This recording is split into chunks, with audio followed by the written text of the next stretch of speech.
First and foremost, I want to give all praises to YAHAWAH, BAHASHAM, YAHAWASHI, BAHASHAM, Maccabees. And I want to say double honor to the Apostle GMS who rule well and teach well. And shalom to all you brothers and sisters that's out there doing this work in honesty and sincerity.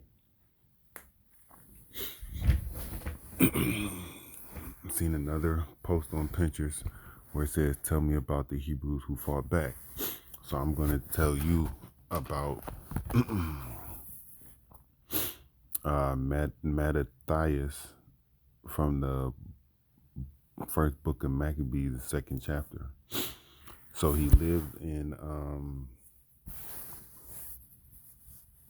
under the reign of King Antiochus, and he had 5 sons.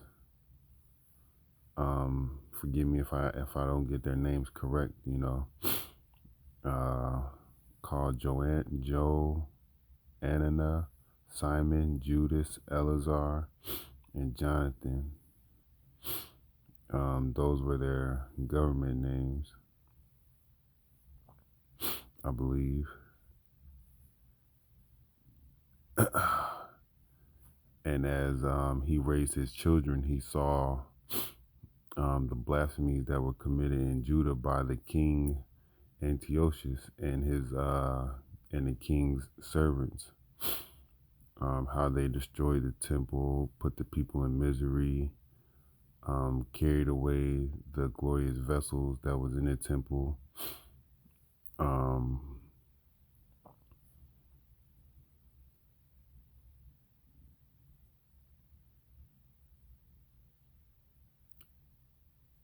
Basically, they took all the stuff from the people of Israel, like every other Edomite society does, and places them in captivity. And along the lines in the second chapter, around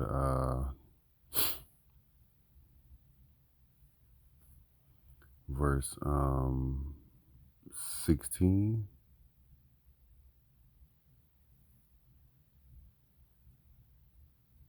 no 15.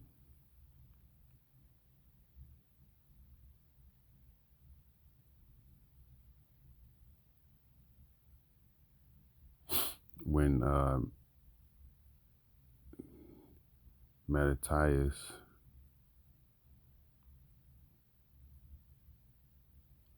said to the king's officers that basically they're not going to follow the law, statutes, and commandments of King Antiochus.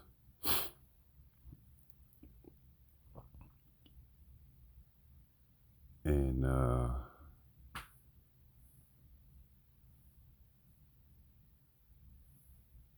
he told them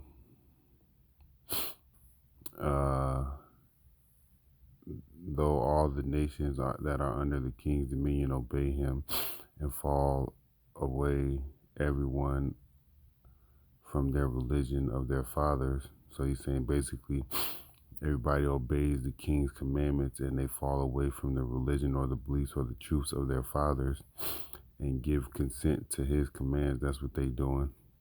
Yet will I, Mattathias and his sons and his brethren, they're going to walk in the covenant of their fathers, Abraham, Isaac, and Jacob. Yahweh forbid that we should forsake the law and the ordinances. So here in America today, we need to try to keep the law, statutes, and commandments to the best of our abilities to show the Most High Yahweh that we love him. He said, we will not hearken to the king's words to go from our religion, either on the right or left hand. And around that time, one of the followers of King Antiochus came and made a sacrifice to the altar, and he was slain by Mattathias. And around verse 27, Mattathias cried throughout the city, whoever is zealous for the law and maintaineth the covenant, let let him follow me. So that proves right there we need to follow men. Um, and they followed Mattathias, his kids, and a great number of people. They followed him into secret places. And about the 34th verse,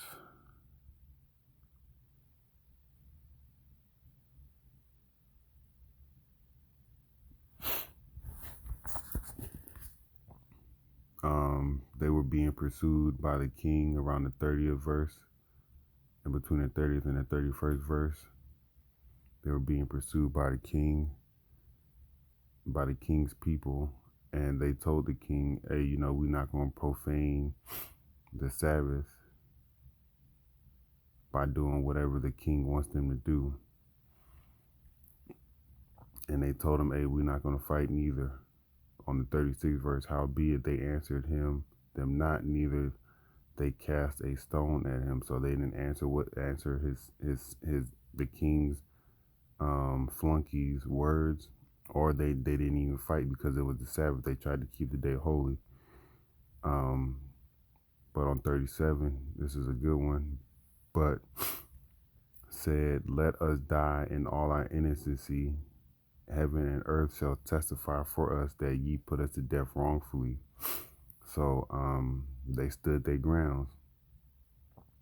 They stood their ground. They didn't fight because the day was the Sabbath, and they tried to keep the Sabbath holy as possible. So they were slew again. As verse 38 reads, and around verse 40, they came into agreement and said, and one of them said to the other, if we all do as our brethren have done, and fight not for our lives and the laws against the heathen, they will now quickly root us out of the earth. So if they didn't stand up and fight, they would be diminished out of the earth. And at the time thereof, they decreed, saying, whosoever shall come to the battle with us on the Sabbath day, we will fight against them. Neither will we die all as our brethren that were murdered in the secret places. So they decided to revolt against King Antiochus' flunkies. And then came unto him a company of Assyrians who were mighty men of Israel. So they were from Assyria, but they were Israelites, even all such as voluntarily devoted unto the law. So they were devoted to the law. Also they fled persecution. Also all they that fled for persecution joined unto them, and were a state unto them. So whoever else fled from persecution from King Antiochus or other kingdoms around the world, they joined up with Mattathias and his forces.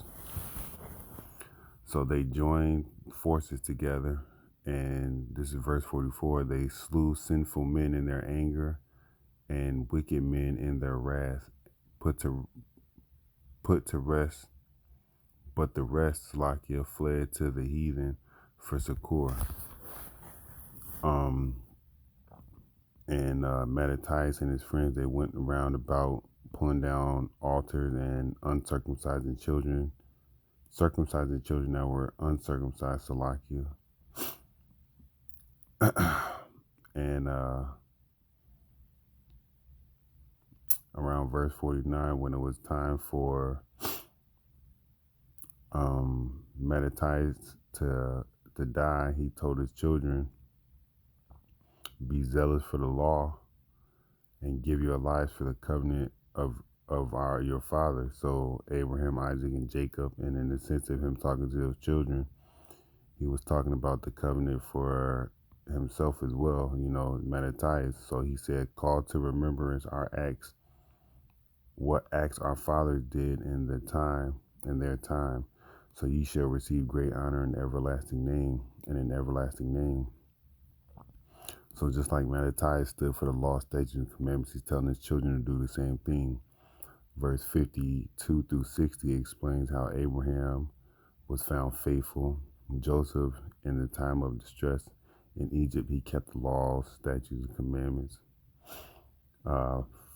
Phinehas, our father, in being zealous and fervent, obtained a covenant and of an everlasting priesthood. YAHAWASHI, for fulfilling the word, was made a judge in Israel. Caleb, for bearing witness before the congregation, received the heritage of the land.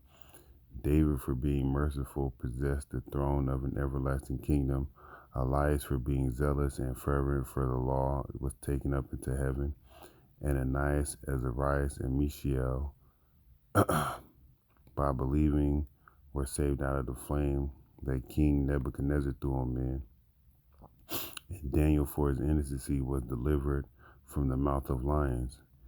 And he told him, thus consider ye throughout all ages that none that put their trust in him, the Most High Yahweh, shall be overcome. So they that put their trust in the Lord, they were never overcome.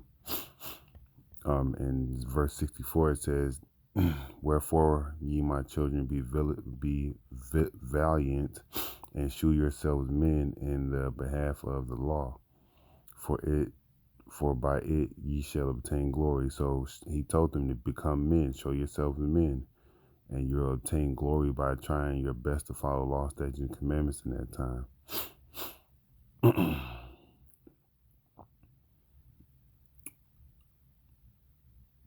And right here in 67 and 68 it says, take also unto all you those that observe the law, and avenge ye the wrong of your people. Recompense fully the heathen, and take heed of the commandments of the law. So right here, if you read in First Maccabees, the 2nd chapter, you'll find out about a group of Hebrew individuals who fought back. With that, I want to say Barakatha Yahawah, Barakatha Yahawashai, Barakatha Yahawah, Barakatha Yahawashai, Barakatha Yahawah, Barakatha Yahawashai, BAHASHAM Rakakradash. And I want to give double honors to the apostle of GMS, who rule well and teach well, giving me the 100% truth of this Bible. And to all the honest brothers and sisters out there that's doing this work, I want to say to you, Shalom.